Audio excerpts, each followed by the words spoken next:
Attention. Ragin Review. The Ragin Cajuns will be a source of pride for this university, for the alumni, fans, and donors as we achieve success in the classroom, in the competitive arena, and in the community. It's about to get really fun. We're looking for dudes that will stand up. Well, Coach, let me tell you today, I'm here and I'm ready to stand up. And I challenge you, Ragin Cajun Nation, to stand up with us.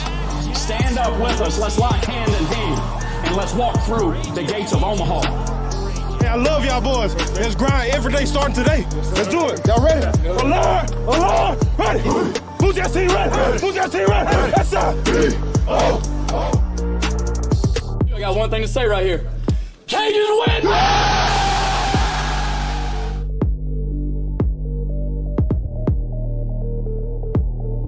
Ladies and gentlemen, welcome back to the Ragin Review podcast.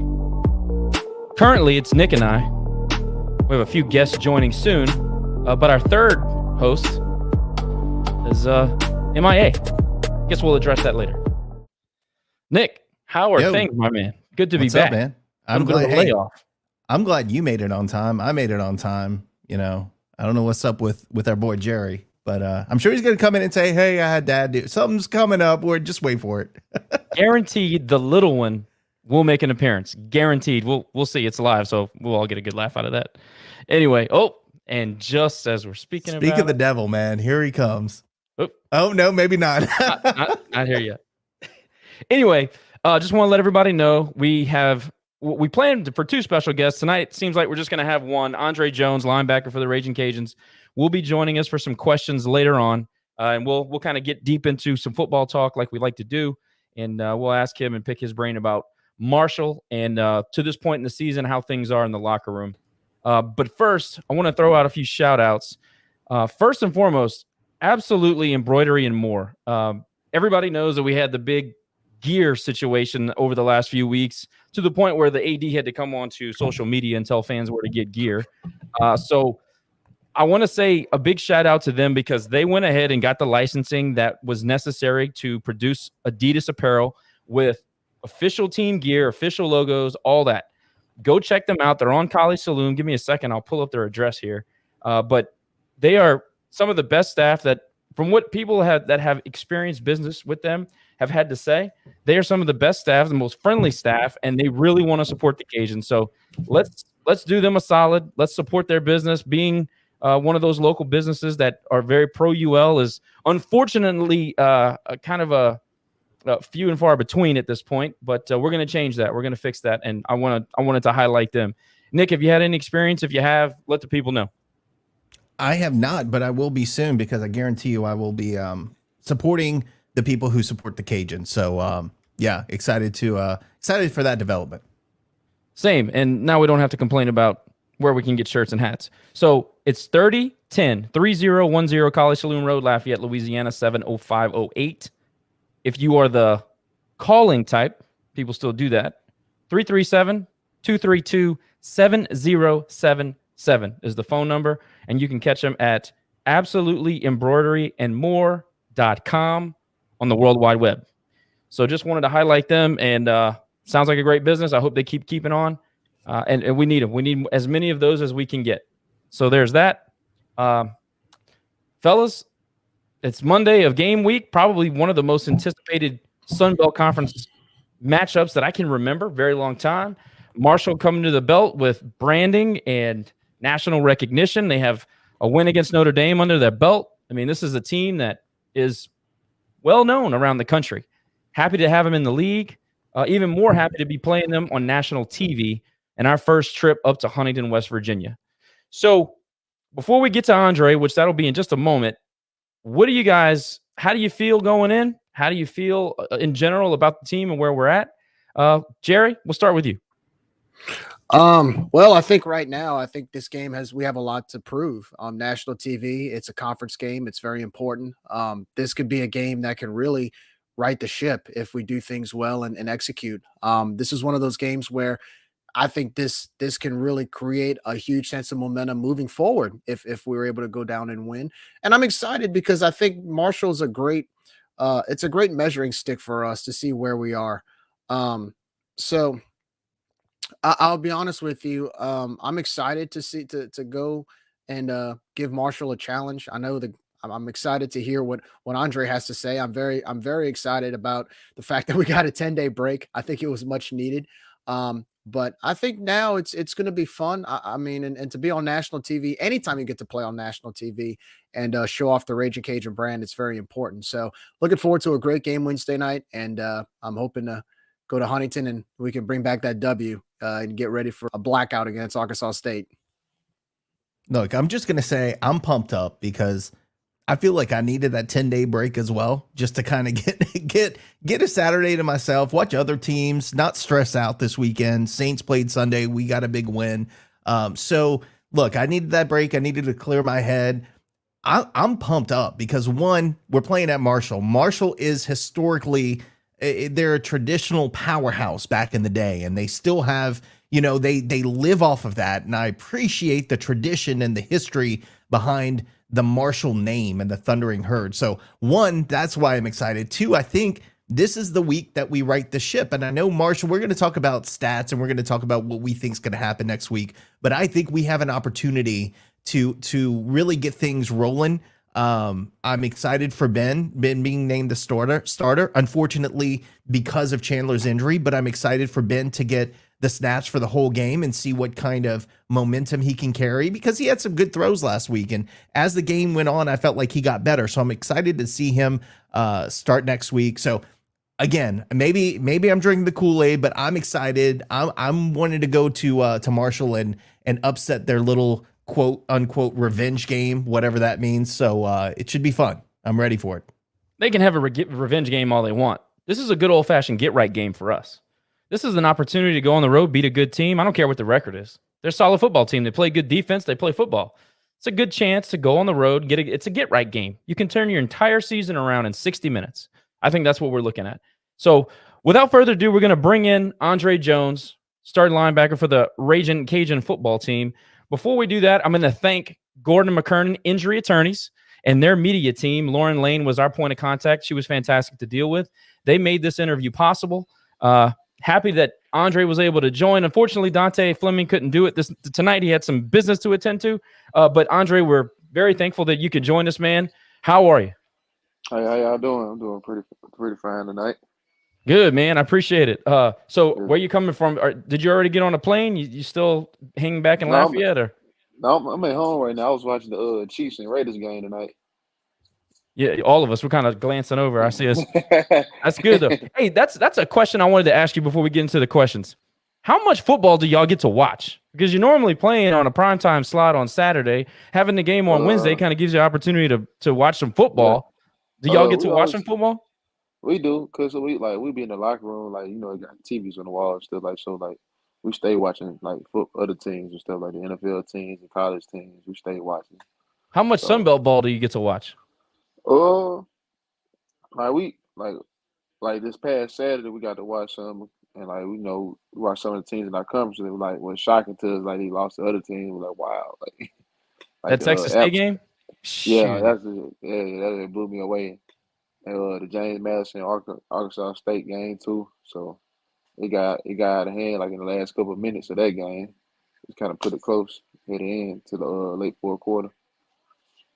Yeah, for sure. The conference has gotten so much better, and every week is a grind now. Talking about the Cajuns, man.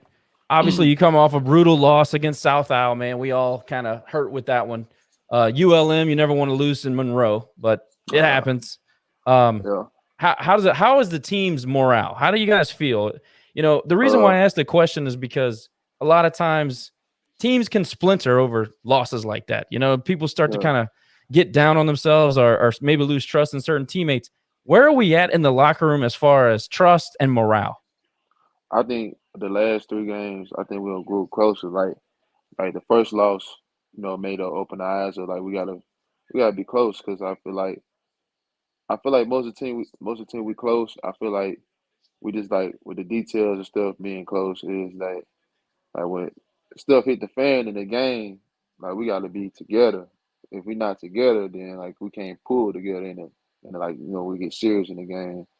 And these couple losses, like, it was a blessing in disguise because like last couple weeks in practice, like you could just see the energy in practice, like we're going closer together, closer and closer together. Like, like we counting each other, like we having competition stuff at the end. Coach Dez talked to the team captain and asked like, what can we do, to make us finish better?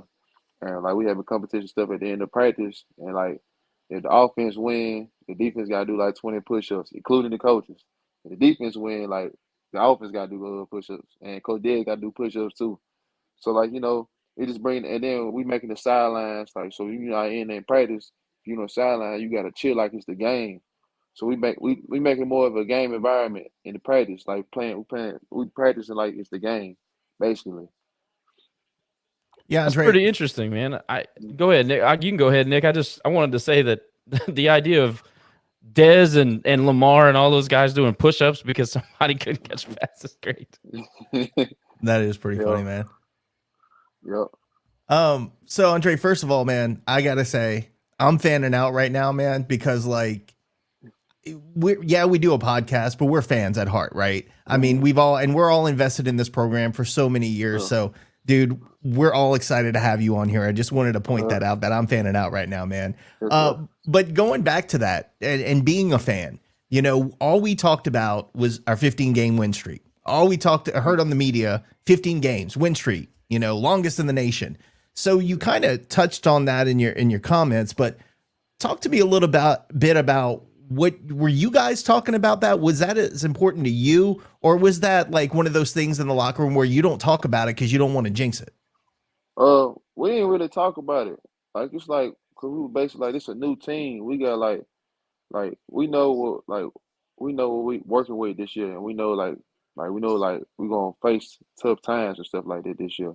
So like that been out the window. That was out the window like really the end of spring. Like okay, we did it. It's a new team this year. We got a lot of the same players and stuff, but it's a new team this year. So like we got a lot of new faces that's gonna be playing more and stuff like that. People playing bigger roles and stuff like that. So like we ain't worry about that 15. We really been taking it one game at a time though. To be honest, we have.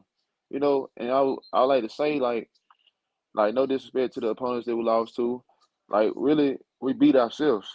You look at it, we really beat ourselves. Like the little things, getting a flag, uh like it just haven't been nobody like with the team captain team, we talked to the team, we like it really haven't been nobody just like upright just beat us like they better than us. We just beat ourselves. Not doing like just say you got 11 players on the field and one player don't do his job. That can cost us, say we get like a 40-yard game and one player don't do his job, get a flag or something, like we beat ourselves. That's how it been. The 3 games we lost, we beat ourselves. And like it hurts worse. It hurts more because like I said, no disrespect to the opponents, but they wasn't better than us. They wasn't better. And it's sad to see like, like teams we don't lost to, they act like they won the Super Bowl, but you win some, you lose some, and we just gonna keep moving on. Like we didn't win the 3 games, but we got 7 more games. And we're gonna take those and they'll do the best with those. We ain't gonna take these for granted though. Yeah, I appreciate you saying that, man, because that's something that I think me, Josh, Jerry have all said this season. There's so many times it ain't a talent problem. We got the talent, right? We just have to put it all together. We got to stop the silly mistakes. And I think once we do that, we're going to have a lot of success for the rest of the season. To this point, there's been some adversity, obviously. We haven't had a 3-game losing streak in quite a while. So talk to me a little bit about what lessons you think we're learning as we go. As again, we're not used to losing over the last few years. So talk to me about what you've learned over the past couple games. Yeah, I wouldn't consider these 3 games a losing streak because like we just going through something. That's all. I wouldn't. Like, no disrespect. I just wouldn't consider it like a losing streak. Like I would just say we beat ourselves out the game. Like that's what we did. We beat ourselves out the game. We didn't finish. We didn't finish. And that's what we're known for, finishing. We just gotta get back to the basics. That's all. It don't matter about what coaches left or what players left. We all we got. We all we need. And we just like the little things. We like the other players we preached on it in the summertime. And, and people realize now, okay, the little things is really important. Yeah, like they don't just start in the game. It starts in the whole week. we getting prepared for the game, doing the little things, you know. So like I want you to consider this like a losing streak. Like we better than that. So like you know, just because we lose 3 games doesn't mean like oh we're not the same. Like we're gonna be okay. Just keep having faith in us. Like we got faith in God. Keep having faith in us. Well, Andre, we've been around this program a long time, so a 3-game losing streak is nothing compared to what we used to experience back in the day. Amen. Winning 3 games in a season was an accomplishment at one time before, but this was before your time. You win 4 or 5 games, and that was, we were ready to party. Now you win 4 or 5 games, and we're all freaking out. So it's good to see that the bar's been raised for this program. But alluding to the team right now, I know the morale is still there. I know you guys, like you just said, there's a little bit of a bump in the road. It happens, but one thing I noticed as a fan when I go to the games, I remember a few years ago, you would have Coach Tiger with the baton, the touchdown baton. Then you would have the turnover. You'd have the turnover spikes you'd wear, and there was a lot of camaraderie on the sideline. Where there was always something like you would always get like rewarded, boost the right? morale. Yeah, like that would boost the morale. This year, it's been a little bit more mellow, and I'm saying this as a fan observing from the stands. And when I say mellow, like I see you guys, you'll get excited on the sideline, but I don't see like do y'all still have a celebration or anything like that? We do. We getting back to it. It's just like we have so many verses that we facing. Like it's a new coach. Like we ain't seen new coach. Coach Davis been here. That's my dog. So like it's like a lot of things new, and we've been forgetting about like I think one thing we didn't do the 3 games we lost. We weren't having fun. Like you know what I'm saying. Like with Coach Nape and stuff, he was strict and stuff, but we still had fun. And Coach Dez taking care of us. He loved us. We practicing the right way and stuff. Like we just get to the game. I remember we gotta have fun. We gotta celebrate. We make a tackle, anything. We gotta celebrate. So that's what I was saying. Like with the practice and stuff like that, we talked about that 2 weeks ago, and we talked about making changes during practice. So practice like it's the game, like playing it like it's the game, like on the sideline with more energy and stuff like that. And the crazy thing is though, like we the ones missing that to Coach Dez, and we had our own team player led meeting. We talked the whole team with the team captain and stuff anybody else can talk too, even not a team captain. And we said we gotta get back to the old stuff, just cause some players went here, to say something, bring some things to the attention. Cause we just can't be going through the motions. We can't. We're too good for that. So can we expect some type of when we're watching ESPN2 on Wednesday night, if Andre Jones makes a sack or recovers a fumble, can we expect some type of gadget on the sideline to be looking for, or what are we looking at here? I'm not sure yet. I ain't gonna make no promises. I'll tell you a joke, but I won't tell you a lie. I'm just giving you a hard time, man. I'm just kidding, but anyway. So Coach Dez said in an interview this morning that Ben Wooldridge will be the starting quarterback. Chandler's facing a little bit of shoulder problems. We wish him well for a speedy recovery. But on the depth chart, a lot of fans are wondering who's backing him up, and we've heard it's going to be between Zy and Zion. And I know Zion Chris has been a big name coming in. He's he's a very talented quarterback, had a lot of hype. Have you had the chance to face him at practice, and what type of skills does he bring? Even though he's a freshman, I'm sure he's still learning the speed of the game at the collegiate level. But what are some things you've seen about Zion as far as his potential moving forward in the future? I wouldn't say foremost that's one humble guy. I would say he reminds me of Levi, when Levi first came in. 'Cause me and Levi came in together. He real humble, real humble. You gonna get to know him one day, and I ain't gonna say nothing about his abilities and stuff in practice. Some things he do, I really just let y'all let it be like a surprise. Like when Levi first came in, he's he's a short quarterback and stuff But when he got in the game, everybody was like, wow, this guy is talented. I just rather keep it that way, but I'll let y'all know he's real respectful and humble. Does he? How do you feel if you go against him with the twos? Because I know the skill guys get to go and do reps with QB 1 and 2. I know you probably play against those guys in practice. Just he has. This is not an ability question, but as far as the grasp of the offense, you feel like he's got a pretty good grasp of the offense when you go against him. Yes, yes, he does. He does. Like, he's a freshman. Like, so, he's gonna make mistakes. Like, he's a freshman. But for the foremost, like, he got, like, with the offense, he got a good grasp for it. Like, So, all Dre, our I got a quarterbacks, question. well, not a pitcher. All our quarterbacks have a good grasp for it. Like, anybody get in there, like, it's just like getting there to do your job. Just have fun with it. Do your job. That's all. Well, Mike even said that Zai is one of the smartest guys on the team, and he knows the playbook back and forth. So, Yes. I mean, I'm honestly interested to see him play. I want to see what Yeah. all these guys can do. Another humble guy. Like, he hungry. Like, he real hungry. Like, them guys in the quarterback room, they hungry. They just waiting on their turn. I like it. So, I have a question about you. Like you said, you've been here since Levi. You're a veteran on this team. You've seen some linebackers come and go, but you're kind of the guy right now. I mean, we lost Lorenzo, we lost Farad, we lost a couple other guys to injury, and it's you and Ty and Osai also, who's very, very good, very talented. Yeah. And Jordan Quibido from Acadiana High. Yeah. What have you seen out of this linebacker core? Because let's be frank, a lot of snaps between Zoe and Farad. When they left, a lot of snaps. That's gone out the door. What have you seen out of this linebacker core that really makes you impressed? And inexperienced guys getting key snaps. What have you seen out of them? Well, for the first thing I seen, like, them guys they've been close the whole year since the spring. Like, whoever starting in the backups to the third string, like, they've been close. Like, they've been on each other like the whole. Even like if a starter mess up in practice, something like the backup telling, okay, boom, you supposed to do this, and they've been like holding each other, like, being accountable with each other.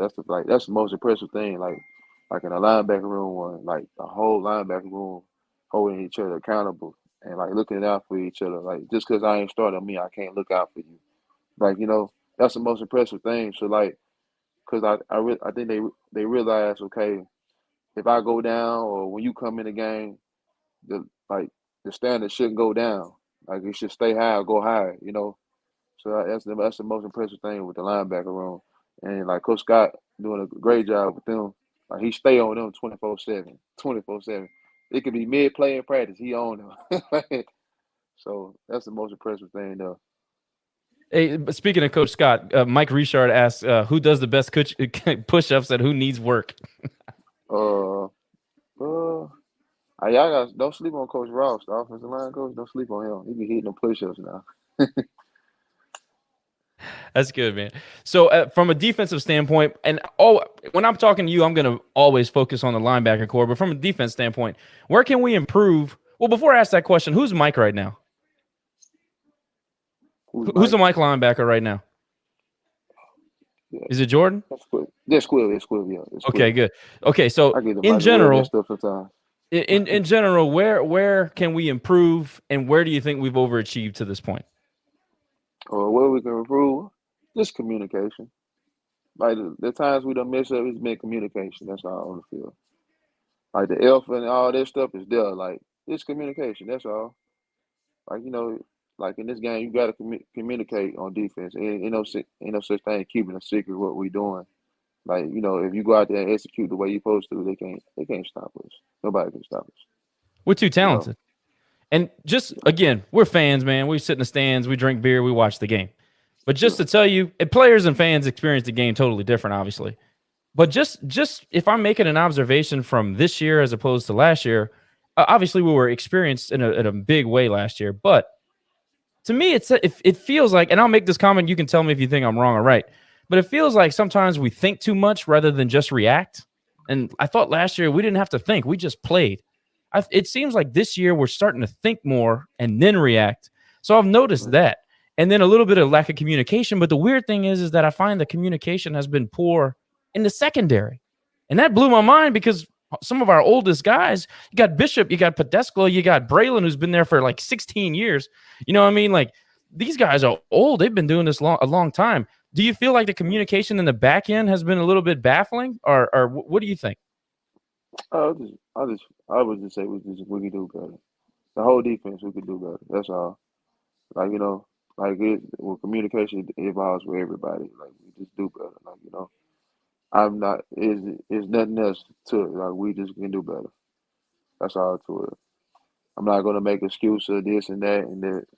We could just do better, and we gonna do better. You know, we know what we got to do going forward. I think you will do better. So first year DC, Lamar Morgan. I love the guy. When we needed a DC, he was the first name that I mentioned. I'm glad he got the job. What is the identity that he wants out of this defense? What does he want you to be known for? And I'll give you a couple examples to pick from. Is it are we going to be stoppers in the red zone? Are we going to dominate on third down? Are we going to be a turnover defense? What does he preach to his defense day in and day out so they can go out on the field and produce? He wants to play fast, like play fast and play hard every play, and he wants us to communicate, and he wants us to stick together. That's a couple of the main things, and like he want the best for us. He try to put everybody in a position to where they can make plays. You know, like he want the best for us, and he be on us during practice like every day. Like he flying up the field, like we miss it, like something like he flying up, he reload the play. Like he just want the best for us. Like he care about us. Like he really do. Like this man like put everything. He'll put his whole house up for us. Like he put his mortgage up for anything for us. Dre, give me a story real quick about something that Lamar did that made you feel like, all right, this guy's the real deal. He really cares about these players. When he first came back, like just going to talk to everybody on defense. Like he asked me, about playing outside linebacker this year. Like he want, like I think you should play that because like show the scouts like however years. And like I was gonna mention to him anyway, but like they gave me the opportunity. Like he can like I care about you. Like I want to see you do this like and do that. So like I want to give you the opportunity to do that. You've been around here for a long time. You've been doing right by the program. So like we should reward you by that. As a player, what does that do for you? I mean, honestly, what does that do for Andre Jones, who's been here, done the dirty work behind the scenes? People don't necessarily know the things you've done. You get a coach that comes in here, brand new guy, after you've been comfortable with other guys, and tells you something like that. How does that make you feel as a man, not necessarily just as a player? Well, can I say something as a player, when you have a coach like that, when you see like a coach really care about you, and like he really he genuine love, it make the players play harder for their coach, and that's a different type of playing. Like when you have players that play for their coach, like so like that's a different type of playing. As a man, like it's basically almost the same way. Like man, dang, you really care about me, so like it's basically like I can't let him down. That's how I look at it. Like, yeah, you want to play for guys like that, right?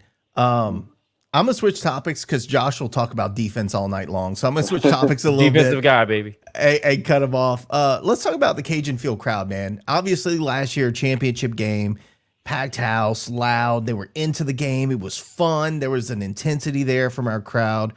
So obviously, that's gonna get you juiced up. Talk to me a little bit about when, for whatever reason, maybe it's a lightning delay and the crowd goes away, or maybe it's just one of those. Maybe it's an FCS opponent that's not sexy to our fans and they don't show up. And so you have a smaller crowd. How does that affect you guys? Does that take away some of that juice that you get from the energy from the bigger crowds? Or is this just like game on, home game, let's get to it?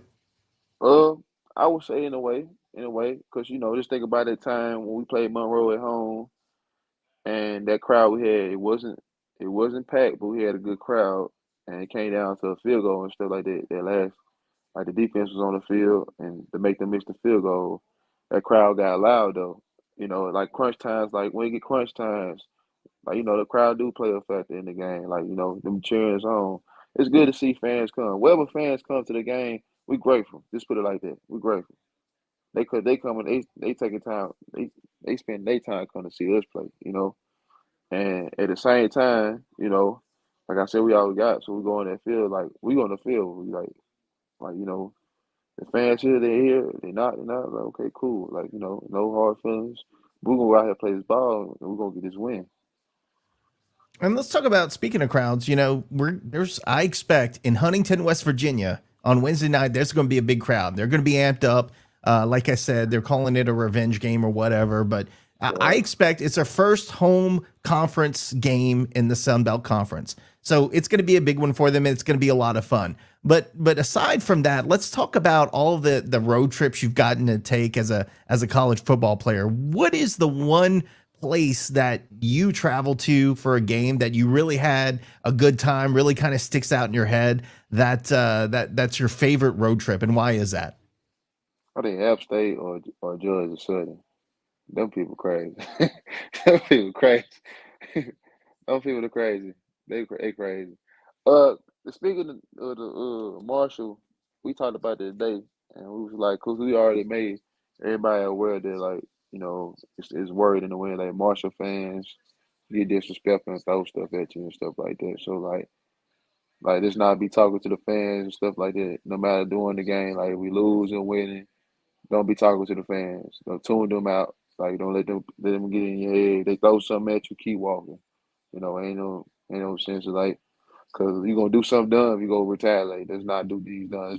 Let's not do anything to cost us for getting this win.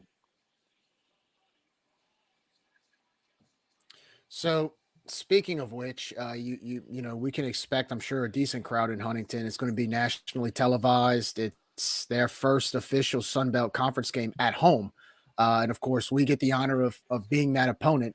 Talk a little bit about the Marshall Thundering Herd. I know you and your teammates and the coaching staff have looked at some film. I know you're as well prepared as you can be, hopefully, going into Wednesday. What are some things you've seen from Marshall? Offensively, defensively, what are some traits that you've noticed that you're going to have to be aware of for Wednesday night?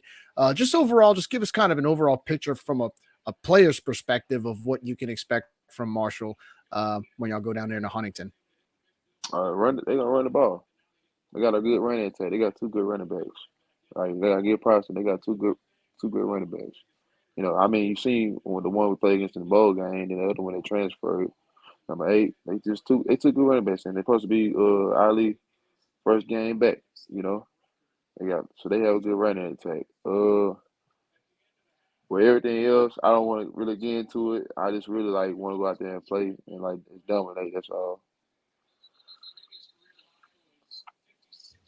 Like it. I do have a question, a listener question, but I'll save it for the end because it's a doozy. So I made the comment at the top where I said it's a get-right game. That's how I look at it as a fan. It's a get-right game. It's a game that can turn the season back to a successful season, kind of set you on the right track. Now, again, fans and players look at it differently. Do you kind of see it that way? Does the team kind of see it that way? Opportunity to go on the road, get away, get a win, and come back and start over. Yes. Like we hungry right now. Like this, losing 3 games don't feel good at all. Like losing don't feel good at all. Like we hungry right now. We hungry. We got some humble pies. Like we are hungry right now. Hungry than ever. Like I really feel like we just want everybody to keep having faith in us. That's all. Like it's just we hit a couple bumps in a row, that means it's gonna be a disaster. Don't lose faith in the whole team. Don't lose faith in the coaches. But at the same time, we be like, well, we really don't care what the people think. We know what we got going on. Like we prove ourselves right instead of proving anybody else right. Prove ourselves right. That's exactly the answer that I wanted you to say. The last question was from Ryan, as a good friend of mine. He said, ask him about how they receive the fan comments on whether it be message boards or social media, whatever. Now, I know that's a tough question to answer, and I know you got to tread lightly, but I'll say this. This fan base has not we've not had a winner here until classes like you came through, Levi's class, and a little bit before, we had some winning years under HUD, but really the fan base is just learning how to be a winner. So they don't deal with losses very well. Now, I think we do a good job of kind of staying on track and trying to keep these people in line. It's like herding cats, but we try to do our best. What is it like in the locker room? Like you come out here, you bust your ass, you win 13 games. The next year you come back, you work hard again in the offseason, and you go through a rough patch and you're 2-3, and you get on the social media and you got some idiot talking about how we're no good and Des sucks and Andre Jones isn't no good and all this shit. How does that play in the locker room, Dre? You can be honest with me. In the locker room, I mean, we see it. Everybody see it. Like, I mean, you can't not see it. It's everywhere. Yeah. like some of it be shocking, but at the same time, we can't be mad. Everybody gonna have their opinion of what they think, and everybody got the right to speak their opinion, how they feel, you know. But at the same time, sometimes you can't let them rocks hurt you. You can't let words hurt you. You can't let words hurt you. We just keep going. We like I said, we know what we got on our team. We know what we working with. But at the same time, like I'm not gonna disrespect nobody. Or it's just like when we winning, everything good. Everybody happy. We lose a few games. People mad because people love the Cajuns. I would just say that people want the best for us. You know, and at the same time, they gotta realize sometimes everything ain't gonna be sweet.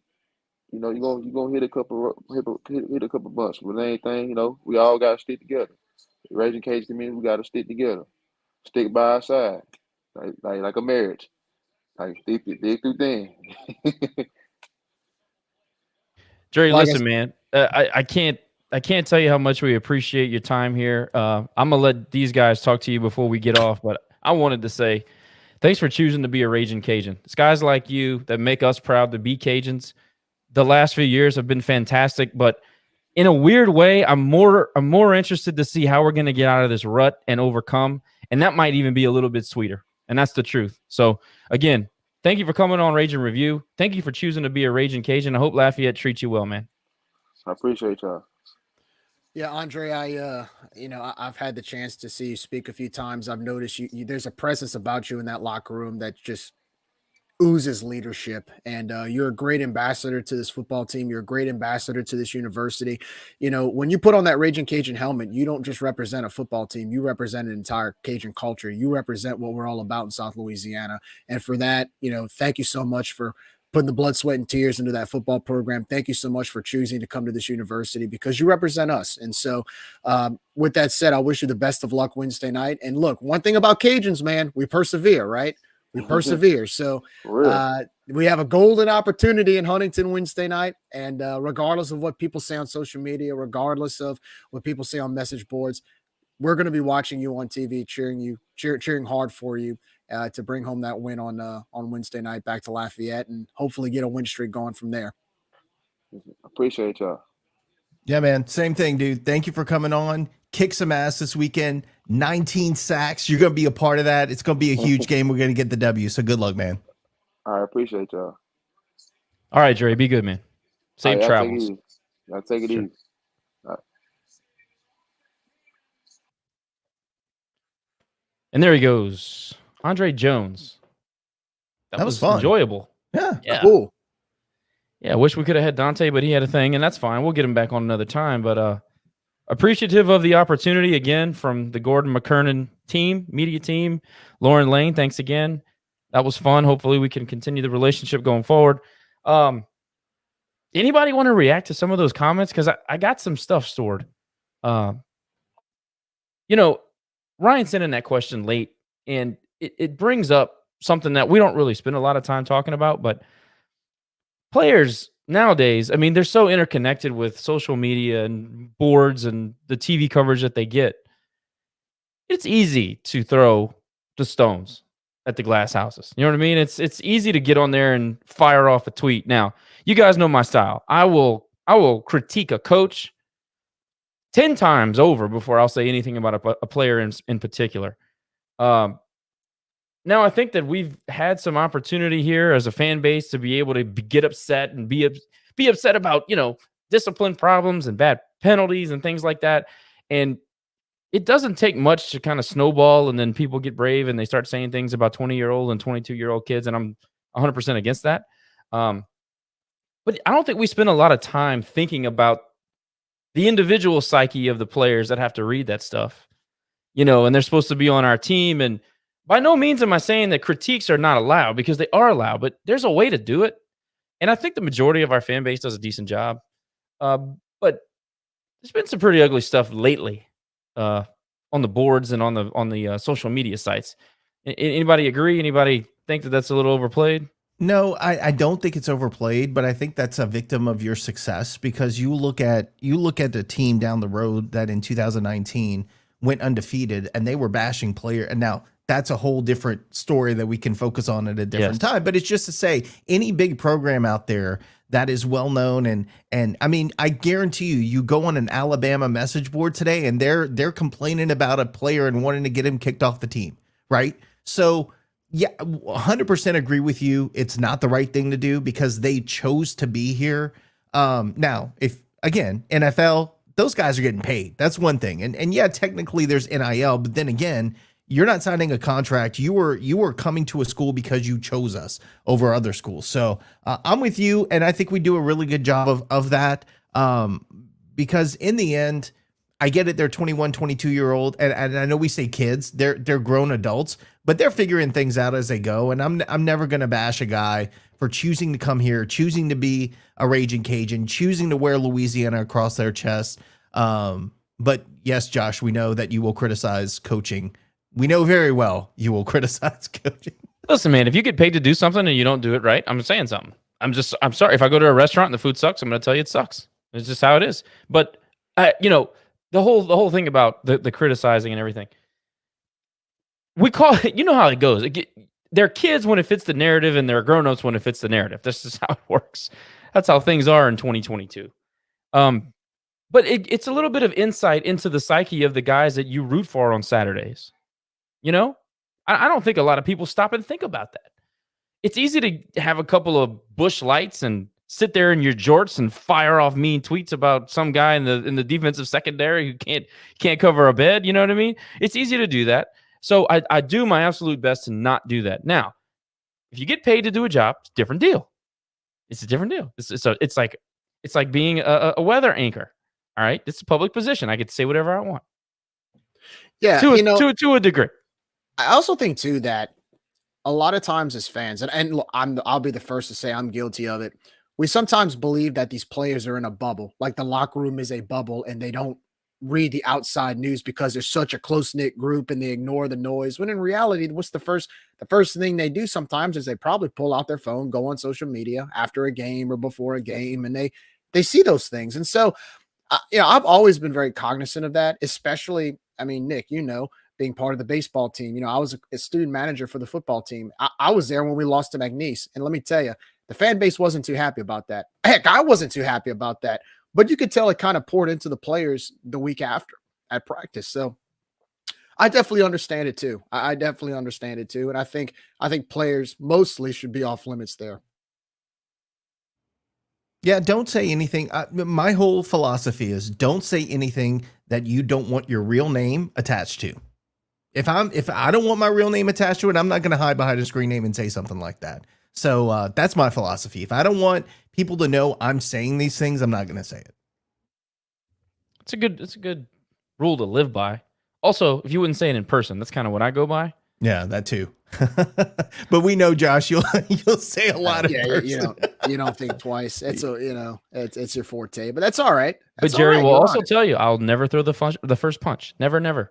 No, that's a good point. And also too, sometimes you have fans that like, if you're a fan of a coach, that's great. Okay, I get that. But then sometimes it's like, I find when coaches, fans speak on behalf of coaches. When I always say, I like to allude to The Godfather Part 2, right? When Hyman Roth says, "This is the business we've chosen." I didn't ask who did this, because it was nothing about business. In other words, you can't take things personal in an industry like this because it comes with a territory. It's part of the job.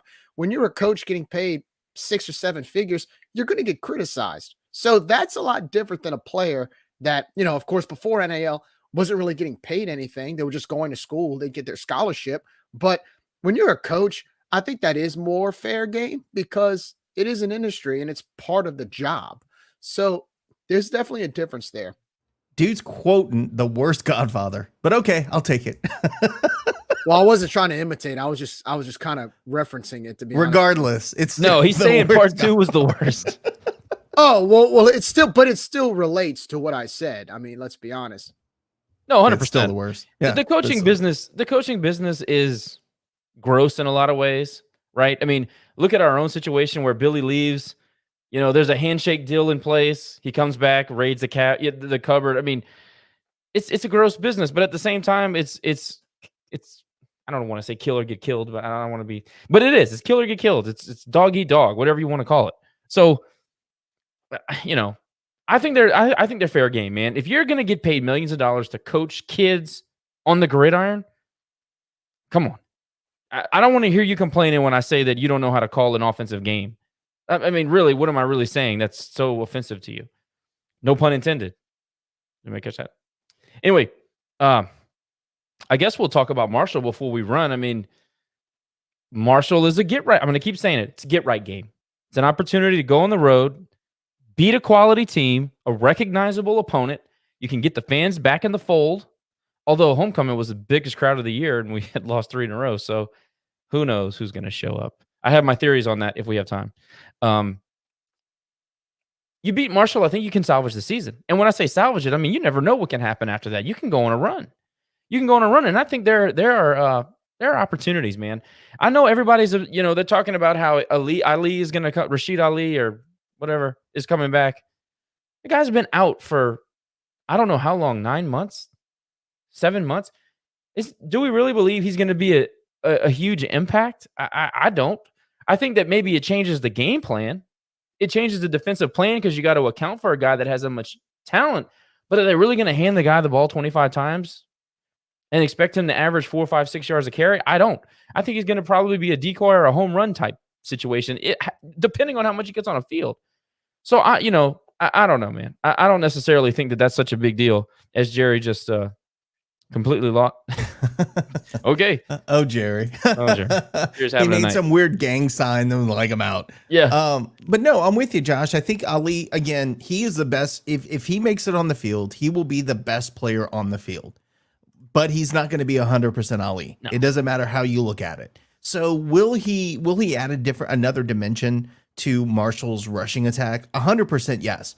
But, we were talking, and we talked to the Marshall guys earlier in the week. Hopefully our fans had a chance to listen to that because there was some great content and a great perspective by those guys. But one thing that I noticed that they talked about so much was their rushing attack. They're going to run the ball. They're going to run the ball. They're going to run the ball. They're going to run it up down our throats. And I get it. They probably will. And my whole thought is we have to contain it. We don't stop it. But let's look at their stats real quick on the rushing side of the ball. So they have, let me go back to it, rushing stats, okay? Let's compare their rushing to us. They have 1,100 yards of rushing on the season. We have 700, okay? That is insane. And you look at that and you're going, holy cow. That is just, I mean, they're almost doubling us up in the rushing game. 600 yards of those 1,100 came during the 2 FCS games that they played this season. So that tells you right there, yes, they can rush the ball. Padding stats. But they're padding stats, right? So do I think they have a good rushing attack? Yes. But here's the other problem they have. Let's talk about Columbi, however he says his name. Is it Columbi? I think it's Columbi. I think it's Columbi, yeah. We'll go with that. Dude's got 95 yards of rushing this season, right? He's got 111 negative yards of rushing. You know why? Talked about it earlier. 19 sacks on the season. His offensive line allowed 19 sacks. That's why I told Andre, hey, we're going to be able to eat this week if we have that game plan in place, which I'm hoping we do. But if we put pressure, and I know we like to rush 4, I still think we can get pressure rushing 4 this week. Well, Nick, look at the last few games. I mean, look at South Alabama. The defensive line was ferocious. Yeah. I mean, really was by far the best game of the season. And it seems like that they are improving game by game, week by week. It seems like our aggressiveness, our aggressive nature is returning. Now, losing Marcus Weiser's out. Yeah. I don't know if we can get into that. I don't know if everybody knows the details, but he's out. And he's not coming back anytime soon. So that's a loss. However, Sonny Hazard got on the field and made plays and looked great doing it. McGriff's been good. Not Nelson. Narcisse, before he got thrown out of the game a couple games ago, looked good. I think that the 2 and 3s that are coming up and making plays in their rotations, they look like they're getting some confidence. Maybe they're getting more comfortable in the defense. I don't know what the deal is, but the defensive line for the Cajuns is getting better every game. So to your point, they're padding stats against bad teams, and they're going, in my view, they're going into a buzzsaw in the front 7 for the Cajuns that's playing good football right now. Yeah, but what I will say is, while they're padding stats on the offensive side of the ball, and while I think we're going to have success defensively against them, their defense is pretty good too. You consider that they only held, It's good. Notre Dame to 21 points. It was relatively close with Troy. They have a good defense, and they can create turnovers. So we're going to have to protect the ball. We're going to have to make. I mean, Wooldridge is going to have to play well. He's going to have to protect the ball and make smart decisions as well. So I think that's why my weird score prediction, I think it was like 19-17 or something like that, is why I think it's going to be a defensive showdown, because yes, they have a rushing attack, but it's not, you can't just look at the stats and say, oh man, they rushed the ball a ton. Too bad FCS teams. I mean, that's where they got half of their rushing stats for the entire season. Plus they played one more game than we did. And you can't turn the ball when you're on offense and you're on the road. You can't turn the ball over in your own territory. Man, we did it against ULM. That's how ULM beat us. It wasn't because they were better than us. We gifted them 2 or 3 easy possessions that allowed them to score and take the lead and beat us. You can't do that against Marshall, and you can't do that against South Alabama. We did the same thing against South Alabama. So, one thing about our offense is we're going to have to sustain drives. We got to quit with the 3 and outs. No more 3 and outs, okay? Yeah, you're going to get some, but get some first downs, sustain drives, extend drives, score early, and build some confidence. That should build some confidence on that side of the football. I think if we can establish a rushing attack against this really good interior D line, I think it's our game to lose. But this will be the biggest challenge, I think, offensively against a really solid Marshall defense. But they're not invincible. I think that's the main thing that people need to understand is they're not invincible. They gave up a lot of points to a Bowling Green team that I think we're better than. They struggled against, not saying they struggled against Gardner Webb, but Gardner Webb gave them somewhat of a game. So I'm not, I think there's a lot of opportunity there for us to right the ship. Maybe they didn't struggle, but they were favored by almost 30, and they won by 20, 21. And Vegas is not the end all be all, but you're going to tell me that Marshall shouldn't have blown away Bowling Green? I get it's a situational game, right? You come off of Notre Dame, and of course you're going to have a letdown. But if you watch any of that game, they didn't look any good. And also, I don't know, man. Has Bowling Green won a game since they beat Notre Dame? I'm not Notre Dame, Marshall. No idea, because I don't pay any attention to MAC football, to be honest with you. Maction, baby, Maction. Maction. I don't think that they've won a game since they beat Marshall. But going back to what Jerry was talking about as far as third down percentage, look, Marshall defense is good on third down. They only allow a conversion of 24% of the time. So we're going to, again, have to do something that not many other teams have done against them, and is sustain drives on third down. Now, if we get a first down on first or second down, then I'm okay. Then we don't have to worry about that stat, right? If we move the ball down the field and don't get to third down, we're good. But again, we're going to have to do better on third down than we have been this season. To your point, I don't know what our actual statistic is on this, but we've been horrible on first down. Because first of all, we can't run the football, so it's a yard in a cloud of dust, or -2 in a cloud of dust. And when we try to throw on first down, we haven't been efficient. So we gotta get yardage, positive, good yardage on first down. Stay on schedule. Keep our offense in a manageable third down situation if we're going to take it to third down. That's what we got to do. We can't rely on the home run, which I think early in the season we did. And we can't rely on, depending on I don't know if Hudson is going to play at center. I don't know if he's going to start. I want to see some Burton if he's, apparently the injury is more long lasting than we all thought, including the coaches. So that's a whole other storyline. But if Lance Burton's going to be able to play, 30% of the reps, 40% of the reps, you feel like you can get a little bit of a power running game going. If you can't get a power running game, it's going to be a long damn night, dude, because I'm telling you, we're not going to go sit back there and just slinging around the yard against this secondary against Marshall, dude. It's just not happening. I mean, you talked about Notre Dame, and they had quarterback issues, but they didn't get anything. And the final score was 26-21, I believe, was it, Jerry? But they scored. Notre Dame scored a last second junk touchdown. Marshall dominated that game defensively. So I don't know. I think that if we go back to throwing the football to the tight end, which is something I didn't ask Dre because I would have gone off on a 30-minute tangent. But if we get back to throwing the ball to Lumpkin and Neal and Pierce, I think we can exploit the middle of the field. Maybe we can soften up that defensive line, move those linebackers around. If we can do that, maybe that helps open up the running game.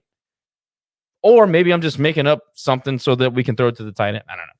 Well, our offensive identity has always been a run balanced. And so if you can't run the ball, your entire identity goes kaput. And what ends up happening is you're playing kind of like a desperate scheme to try to just put a bunch of pieces together without really knowing how to solve the jigsaw puzzle. So I think for us, you have to establish your run game because you gotta create that chemistry. And so last week, what was exciting about those last 10 minutes when we were down 17-7 was we established a little bit of a run game. And look what happened. We put ourselves in position to win the football game. So, that's something we're definitely going to have to see what we can do.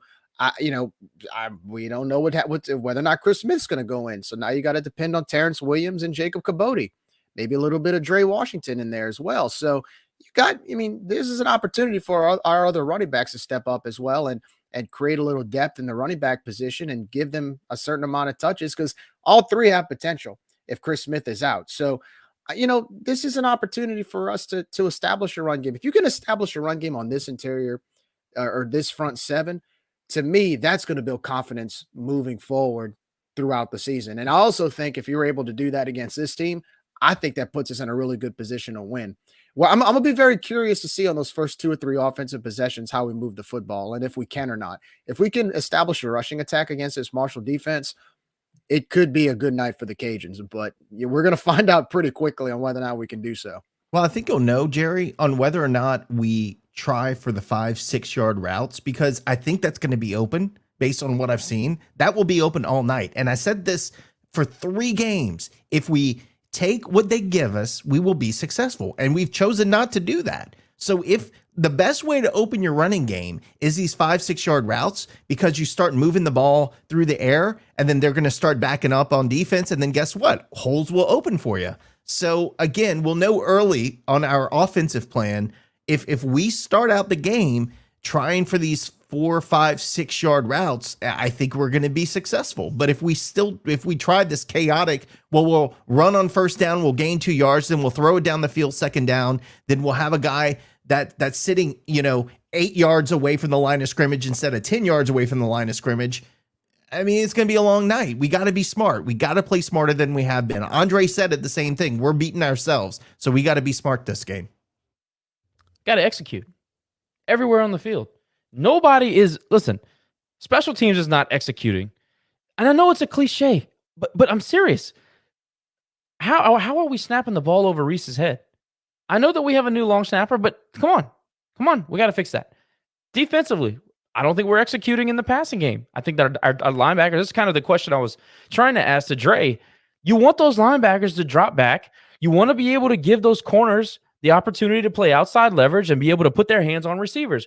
Because they can't and they have to play and pinch in to help those linebackers, we're getting people open in the secondary. And I was trying to have that conversation, but I don't want to get too far into it. That's kind of a complex deal.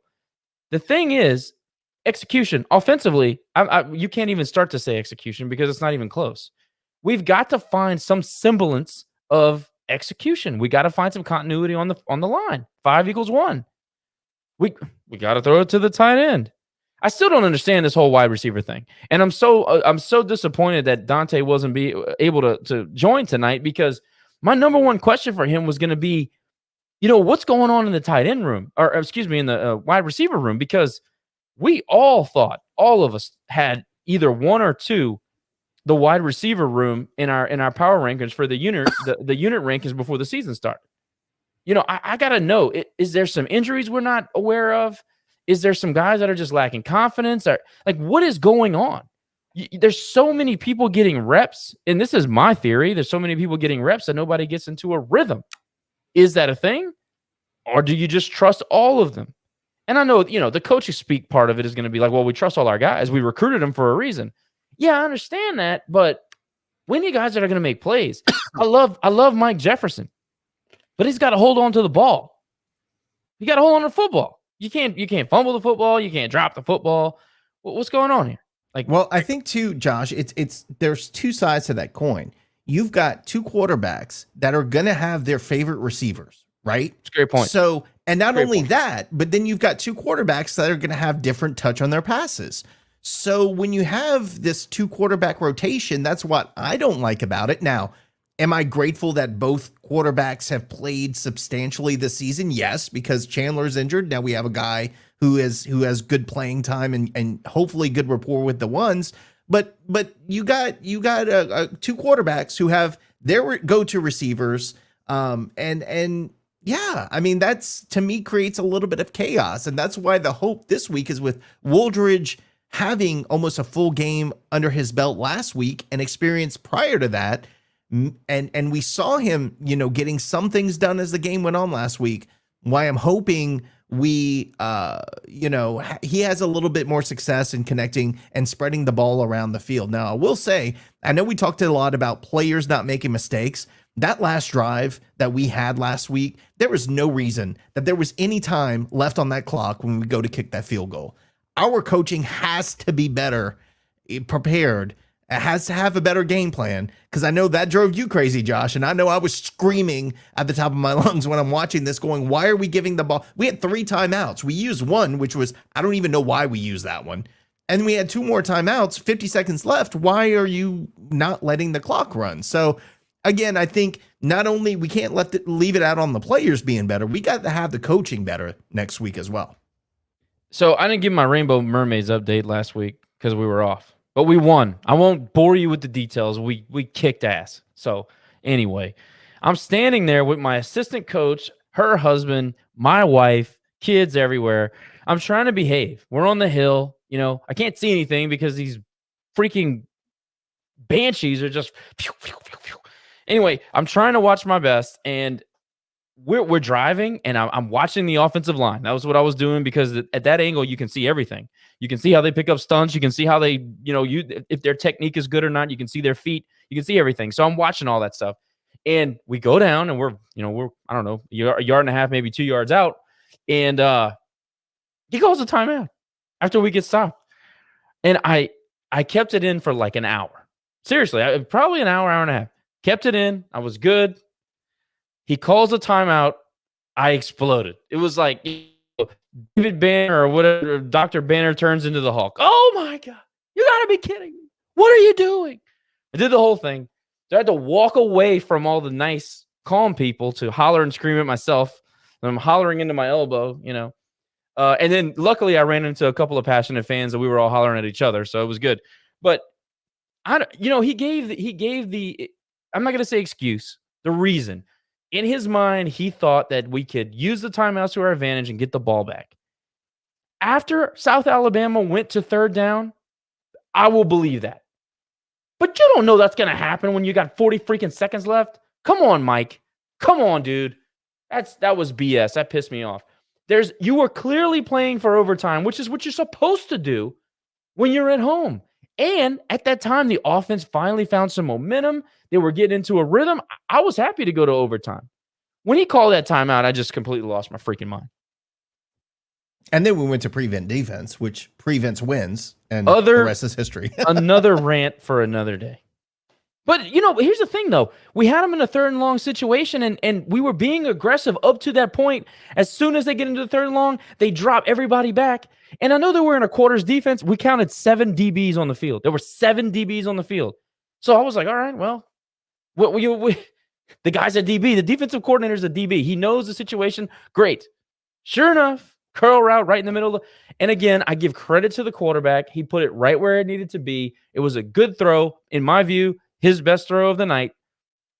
You don't call the timeout down when you're playing for freaking overtime with 49 seconds, man. That's way too much time in college football. And that's just it. Now you've taken the ability to, and now look, could they have gotten it back? Yes. But who knows what happened? If I'm a betting man, I'm putting my money and saying, I'm going to let the clock run out. I'm going to kick a field goal. And then at least I know I have a chance in overtime. Not that you don't have a chance now, but at least if they go and score, you're going to have a chance to score after them. But if they score with 50 seconds left, guess what? Game over. So that's my logic. Exactly. But I don't get paid the millions of dollars or whatever. Nick, they had 3 timeouts. I know. They had 3 freaking timeouts. They needed to go 40 yards. And the little kicker's good. And by the way, even if we get the ball back, Kenny was 1 for 3 and had 2 misses inside the 40 or right around the 40. I mean, I don't know. I don't want to get too fired up because I think we have a good opportunity to go win on Wednesday. So I want to keep my morale high. However, that South Alabama game, man, that is one hell of a missed opportunity. 3-2 and 2-3 is, to me, it's like going from 36 to 37. 37 sounds like you're old AF. 36, like mid 30s, you're fine. But it's not even about you're that. old. Josh, it's not even about that. It's the fact that you're 0-2 in the Western Division. That's it. That's the biggest problem, That's right? it. We're not talking about 1-1. Now we're 0-2. That is a steep hill to climb. You know what I noticed, though, and I'm looking at one of our listener comments, and it's an interesting conversation to have. Andre kind of made a few comments that gives the overall impression that the coaches really are trying to adjust. They're trying to learn. They're tweaking their systems. And by the way, that's what happens when you're a first-year coach. That's what happens when you're a first-year staff. Billy did it. Everybody forgets that Billy Napier lost 7 games in his first year. 7 games. It's a lot. Now, you can point at Nunez. You can point at, we had, forgot, it was like 25 fewer scholarships at that point because we were recovering from sanctions. And look, I got it. The coaching still has to, you have to learn on the fly. You have to deal with individual failures or individual changes as you go. This is not me defending Mike. It's part of the game. We all want to win. I want to win more than anybody. I holler and scream louder than anybody when we lose. But I do understand that there's a method to the madness. And it was good to hear Andre talk about kind of the minutia that goes into practice. You know what I mean? Like the fact that they ask the players and ask the leadership group, what can they do better? How can they help the players? How can they be part of the solution? Jerry, I thought that was very interesting to hear him say that. That gives me a little bit more, not confidence, because I have confidence in Mike, but it kind of gives you that insight that maybe you don't, it gives you that extra puzzle piece to put together. Yeah, I think it sounds like the coaching staff and the players, even though they may be on a different page on trying to communicate, I think they're on the same page of finding that same common goal and finding common ground. And that's huge. And I think the coaching staff relies on guys like Andre and especially the senior class that have been through a lot of the success and can kind of get through this type of adversity that we're going through right now. That's one thing that stuck about Andre's quotes is he's like, look, it's just a bump in the road. It doesn't seem like as bad because we know what we are capable of. And I think the coaching staff knows it too. And so when you rely on players that have that type of leadership, it's a lot easier to teach them because they know that they're willing to listen. And so, yeah, I like that. But now you have to go and execute it and show it on the field. That's where it begins. You got to go show that you've learned on the field. The goodwill and everything is good. The good morale, the coming together. He made those comments about the team coming together through adversity. All that's great. Really is. However, it's time. Okay, we're 5 into this. 5 games into the season. It's time to turn it on. It's time to put those lessons in motion. Marshall is not going to let you walk in there and beat them. I want to say they're doing a blackout. It's their first ever home game in the Sun Belt Conference. They're playing, the class of the West for the last 4-5 years. They are ready. Also, you just beat them in the New Orleans Bowl. And you're the defending Sun Belt champion too. And you're the defending Sun Belt champion. So what they see is an opportunity to put their name on the wall, put their skin on the wall. They're walking into a hostile situation. If there was ever a time to right the ship this weekend. Wednesday, not this weekend, but Wednesday. This is when you got to do it. This is the time. And I think we have an opportunity to do it. If you're asking me candidly, I think Ben balls. And I'm saying that because he's had a full week with the ones. He knows he's the guy. And it's unfortunate that Chandler has the injury. But in a small way, it kind of gives Ben some leverage to just go out and be Ben. He lets him go play his game. And that's what we need. We need somebody to go just let the guys play on offense. Let them have fun.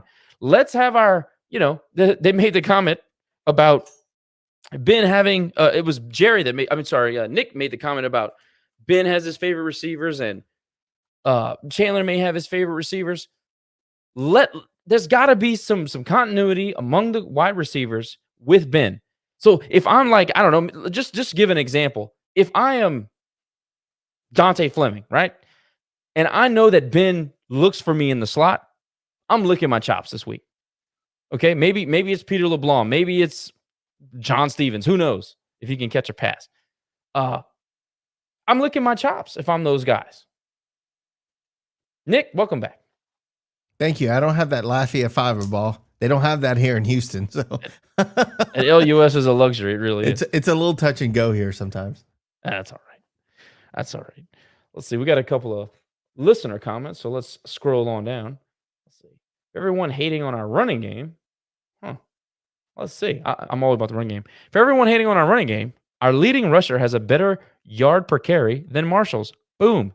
Just little glimmers I find while drinking. Jacob, I find lots of glimmers while drinking, sir. But I'll tell you this. Terrence Williams is your horse. Let's ride him. Turn around and give him the ball. 20, 25 carries. That's what I want to see. I don't expect Chris Smith to play this week. Now, Mike did say this morning that he was further along in the process than they expected him to be. I just don't know. I don't expect him to play. I wouldn't play him. It's one game out of 12. Don't risk him. I think we can win with Terrence. I think we can, if Zy Perry can play, if he's healthy, let's see him. He's got 4 games to use for, and he can still have his red shirt. Perfect time to unveil him. Again, how do you make up for the lack of a running game? The short passes. Intermediate passing game. Intermediate passing. That's all we need. We do that. We open up the run a little bit. See what happens. And typically the catalyst for the intermediate passing game, anybody want to take a guess who the catalysts are? It starts with a tight and it ends with an end. I was about to say, here we go again. We need to make t-shirts, man. Rage and Review t-shirts.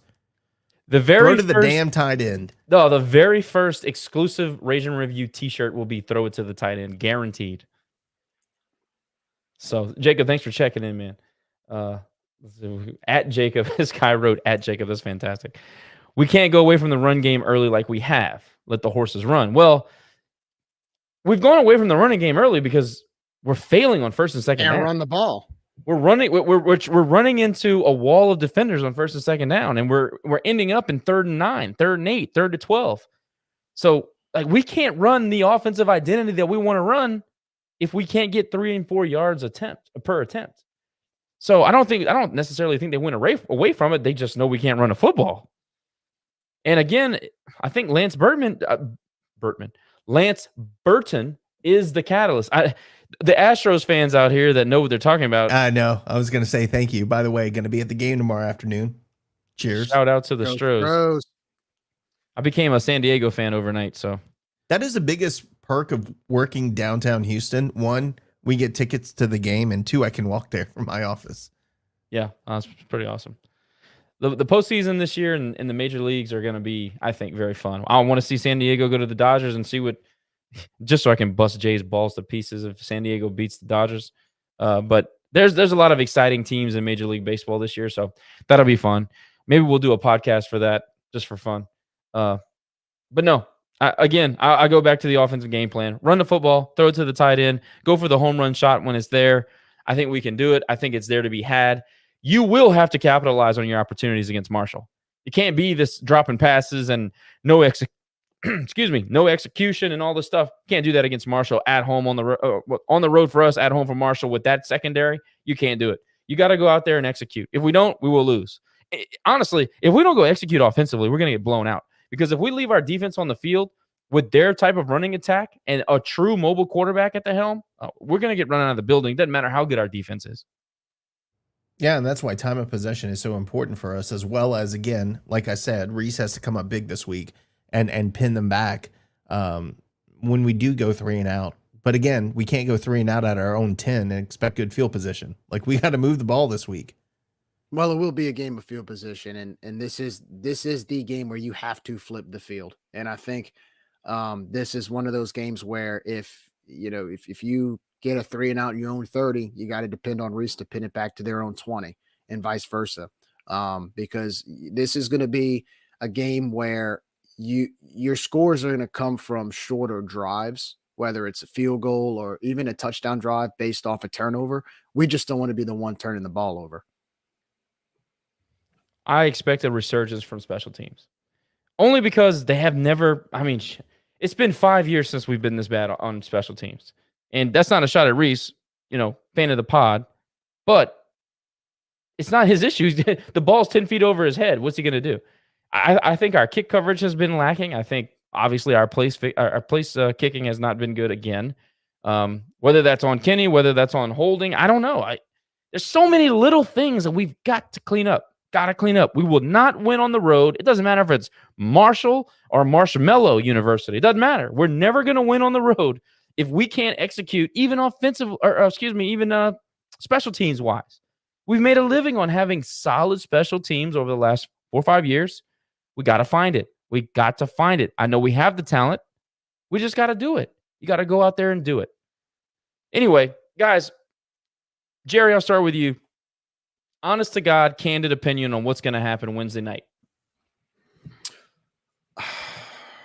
It's a tough question because I think I see the capability in what we can do. It's just a matter of us going out and doing it. I know defense is going to play well. I think our defense is going to play like they did against South Alabama.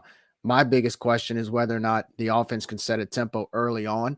That's going to be something I'm going to be looking for. If you get 3 or 4 3-and-outs right away, I'm going to be worried because what's going to happen is Marshall's going to be able to sustain more drives, being at home, using their rushing attack against our defense, and that's not a good formula when you're playing on the road, trying to win games. So that's going to be something I'm going to be looking for. If this game is tied at halftime or within a point or two at halftime, I think we win. Because that'll tell me that Marshall has their backs against the wall, and that'll tell me that we're playing with confidence and we're able to go toe-to-toe with them. So I don't know.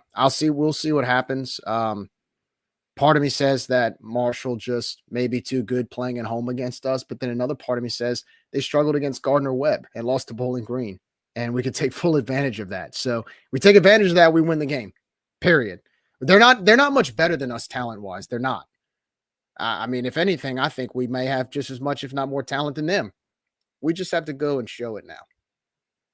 It's not a talent problem, Jerry. And I think we've established that. It's not a talent problem. It's just a putting it all together and being consistent and not making stupid mistakes problem.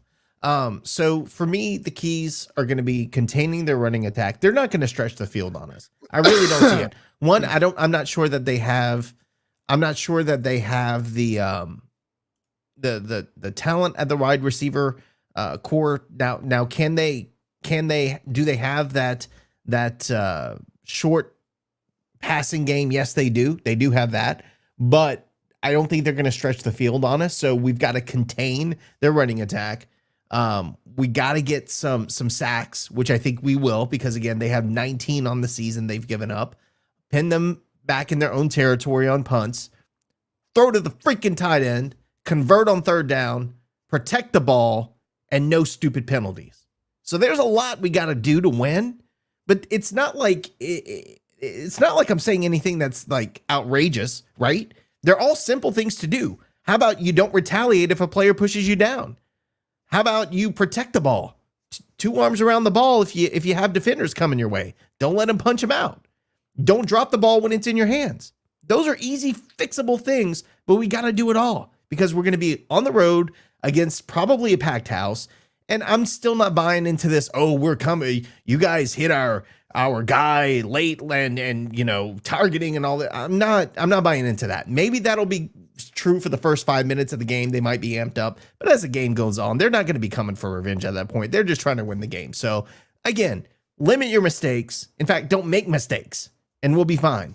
But if we start this thing coming out going, 3-and-out punt, 3-and-out punt, 3-and-out punt, dropping balls, getting some momentum, stupid penalty backs us up, or we turn the ball over, it's going to be a long night. So again, it's really up to us. Like you said, Jerry, I don't think that they have more talent than we do by a long shot, but we still haven't put it together. We have got to put it together this week.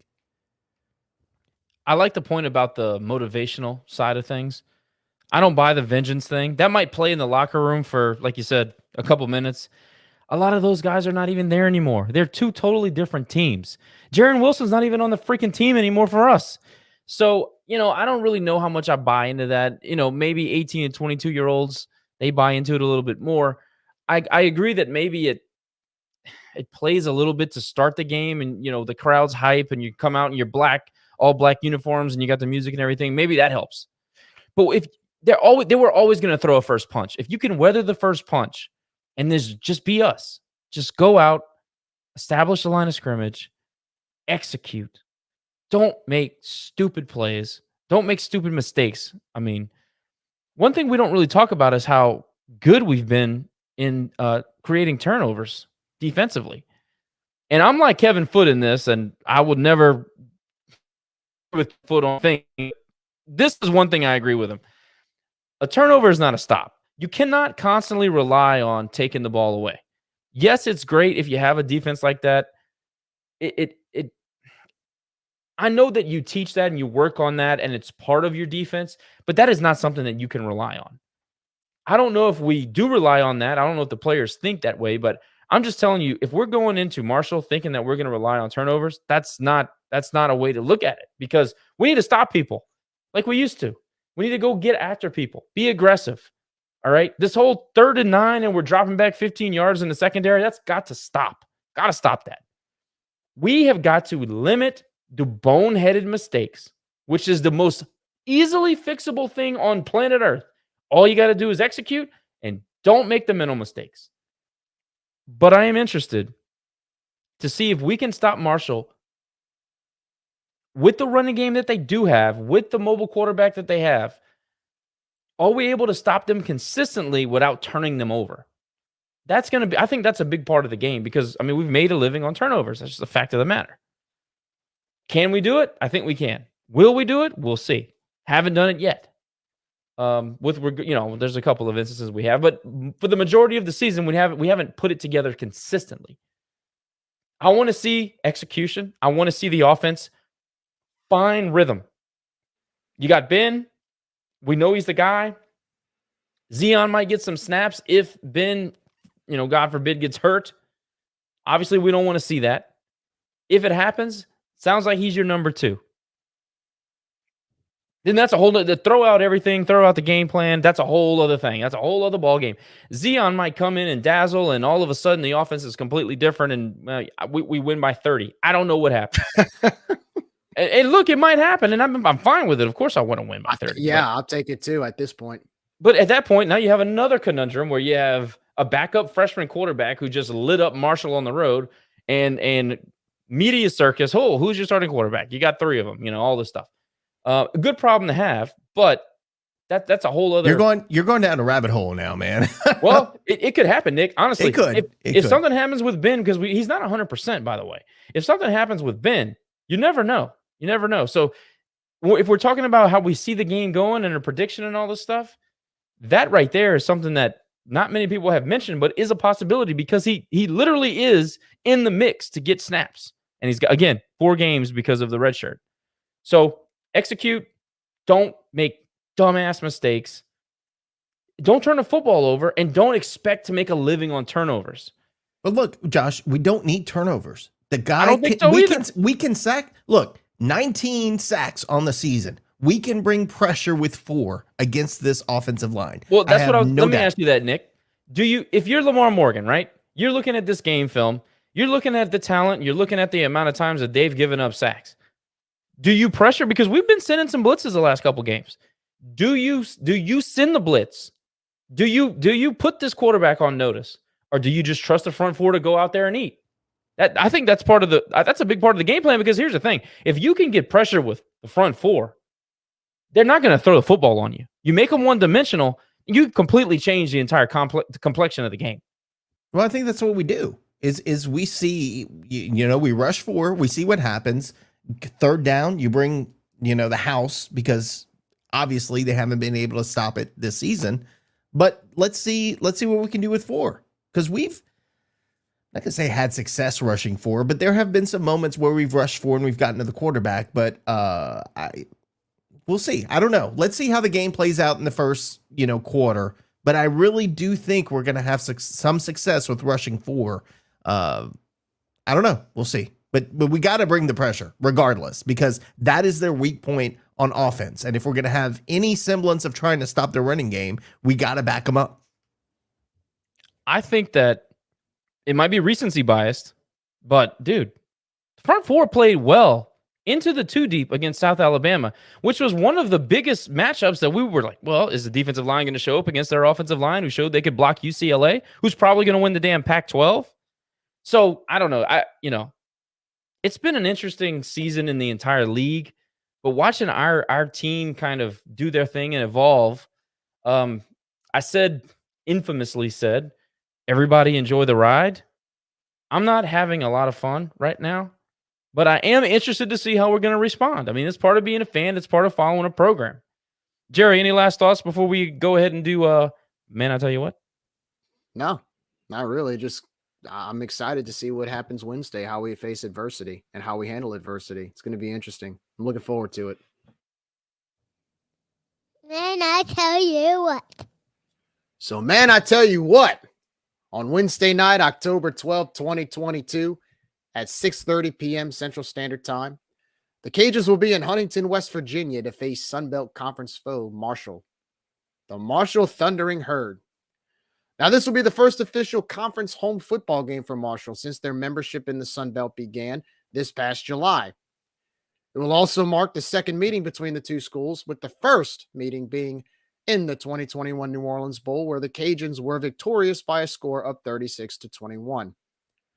This past weekend, on our guest appearance on the Thundercast podcast, Josh, Nick, and I got to share our thoughts with KD and Russ on this new quote-unquote conference game. We talked about how excited we were to have Marshall in the Sun Belt, what it meant for our program, and the perception that it brings everywhere else. As I had said the other day, 10 years ago, schools left and right were trying to leave the Sun Belt, which was nothing but a stepping stone for programs that wanted a way into the FBS, only to leave for other conferences such as Conference USA. But man, how the tables have turned. In the last 5 years, we have added new members, 3 of which came from the same conference schools once left the Sun Belt to go into, such as Conference USA. These schools have pulled some nice P5 upsets. And the Sun Belt has had 5 teams ranked in the top 25, with a few others receiving votes, the latest being recent FCS call-up in James Madison. Only 5 games in the FBS. How about that? Getting a number 25 ranking in the AP poll, adding more recognition to our conference. So for that, congrats to JMU. But how about that? It seems as though the Sun Belt has become more of a destination than the layover or a stepping stone that it was just a few years ago.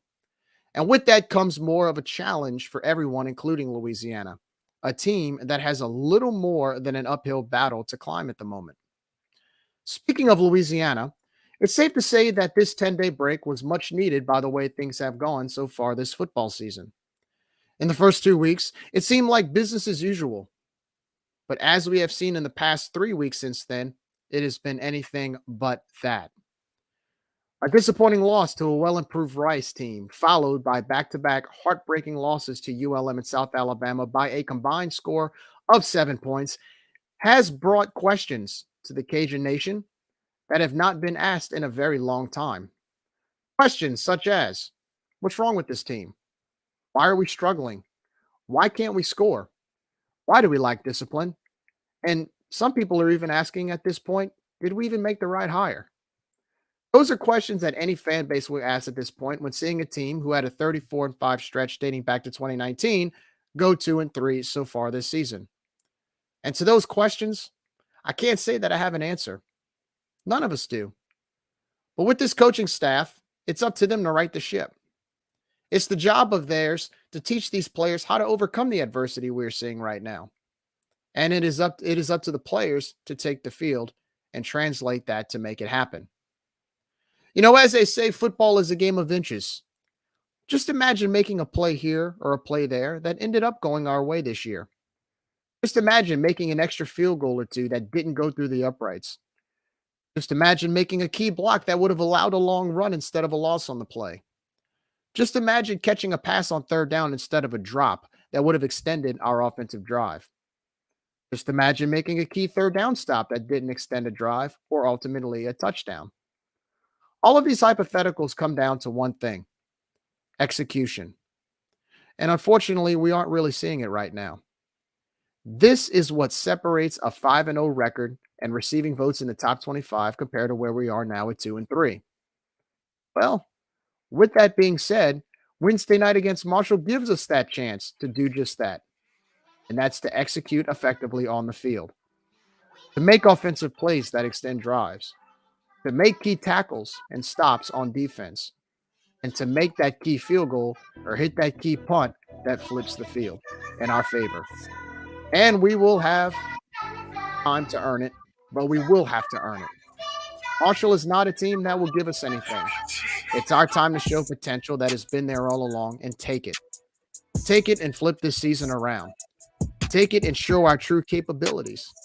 Take it and come home to another break before hitting this stretch of familiar foes in the Sun Belt Conference.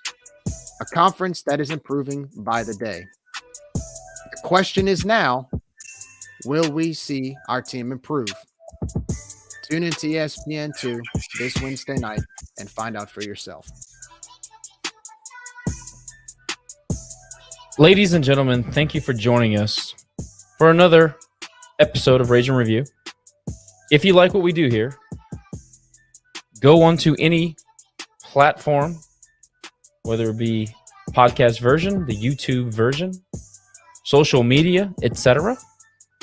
Hit that subscribe button. Press that like button. Follow the pod.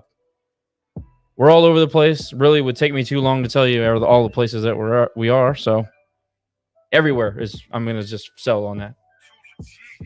I want to thank again the team over at Gordon for making the interview with Andre Jones a possibility. That was a whole lot of fun. Great insight from players inside the locker room.